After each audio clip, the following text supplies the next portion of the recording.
Alright, so if you clicked on this video, the reason is you're probably wanting bigger biceps. Alright, the first thing you should know is the bicep only makes up 1/3 of the upper arm. The lower arm is the forearm, and the tricep makes up 2/3 of the upper arm. So most people, when they're saying they want bigger arms, they first think bicep, but this shouldn't, because the tricep is obviously like double the size of the bicep pretty much. But anyway, because everyone wants biceps, I'm just going to give you 3 exercises and explain them to you for the bicep. Okay, so the first exercise everybody knows is it's a simple curl from point A when your arm's just down and you're lifting it up to your shoulder like as far as you can. But that will work if you're using the right like form, sets and reps. But if you actually twist your wrist outwards, like so it's a normal curl and then twist, you're actually getting a bit more of a peak contraction on your biceps. So it's like, so if you, let's say that's a normal flex and you twist it, like it's only slight, but you can see the difference in like the peak, guys. It's slightly higher. So basically, if you're doing that on every rep of a curl, you're gonna get that slight extra bit of contraction, and you're gonna get, over time, progressively, it's just gonna build on your gains, and it's just gonna help you a lot more than you're gonna realize.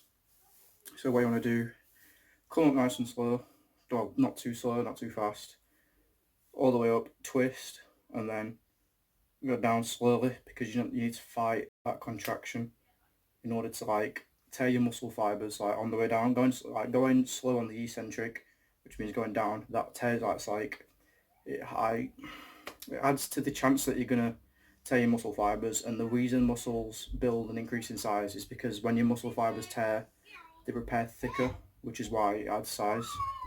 So the average curl is done like this, just pulled up and then just pulled up. But if you just do it like normal, twist to the side, then come down slow. So just to the side, come down slow. I don't use these dumbbells, by the way. My actual ones are all in the garden because I train outside, because it's rare. Alright, anyway, so the second bicep exercise that I recommend is called chin-ups. So you have your arms shoulder width apart on a pull-up bar, and it's like this grip, supinated grip, and you just pull up.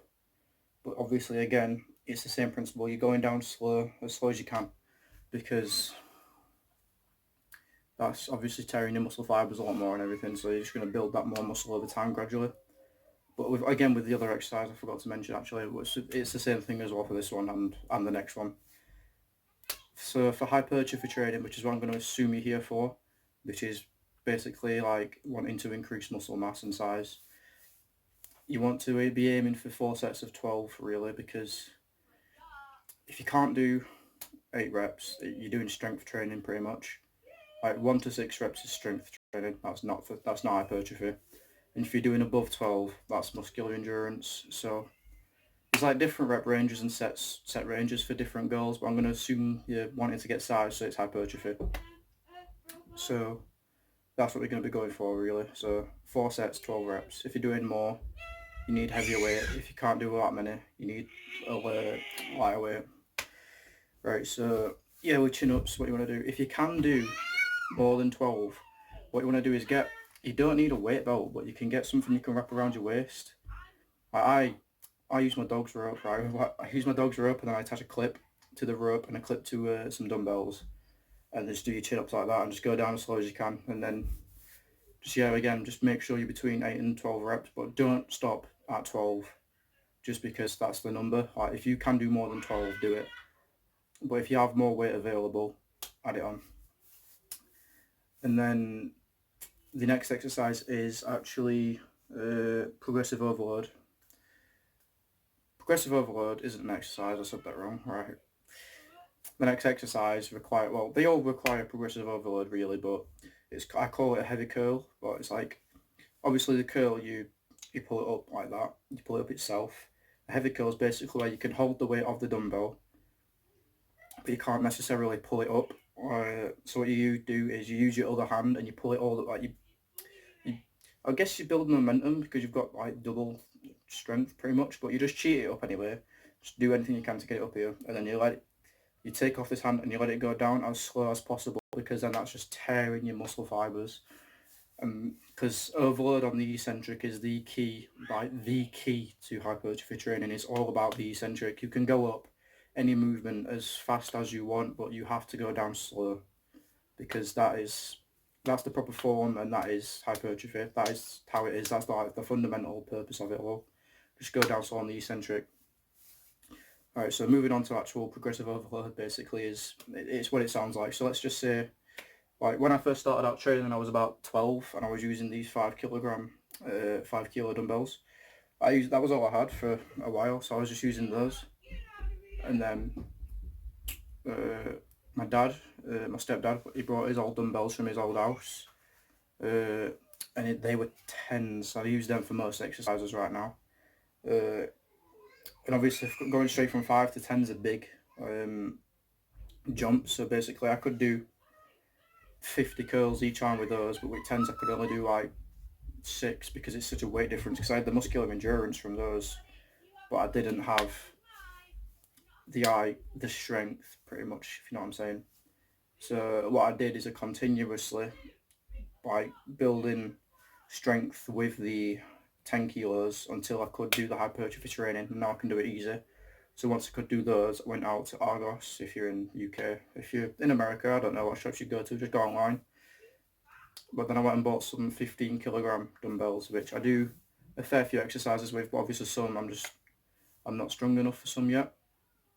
But yeah, obviously some of you may be thinking, oh, I'm only 16, why is he giving me this advice? Well, basically I've been training for quite a few years. So I started training when I was like 10.